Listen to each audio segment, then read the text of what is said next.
একটা কঠিন টাইপের মানুষ হতে হবে।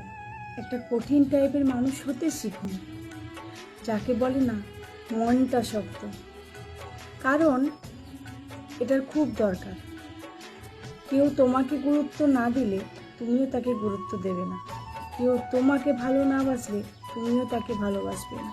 যে তোমাকে দেখতে পারে না তার কাছে তুমি যাবে না। এখানে আত্মসম্মান নষ্ট হয়।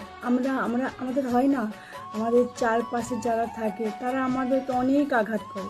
এরপরও আমরা সব কিছু ভুলে গিয়ে তারা যখন একটুখানি নিজেদের স্বার্থের জন্য একটু ভালোবেসে কথা বলে, আমরা পুরোটা গলে গিয়ে তাদের ইয়েতে চলি, মানে তাদের কাছে যাই। এটা করা যাবে না, কারণ নিজের কাজটা নিজেকেই করতে হয়। তাই নিজেকে শক্ত করে গড়ে তুলুন, শিরদাঁড়াটা সোজা করুন, যাতে কেউ ব্যবহার করতে না পারে। আর মানুষের চারপাশে এমন অনেক মানুষ থাকে যারা তোমাকে ব্যবহার করতে চায়। তাই তোমাকে তোমার থেকে ভালো কেউ বুঝতে পারে না। তোমাকে তোমারটা ভালো বুঝতে হয়। তাই তুমি নিজেরটা বোঝো আর নিজের কাজটা করো আর নিজে এগিয়ে যাও। কি দরকার আছে অন্যের কথায় কান দেওয়ার বা অন্যের কথায় চলার? কোনো প্রয়োজন নেই।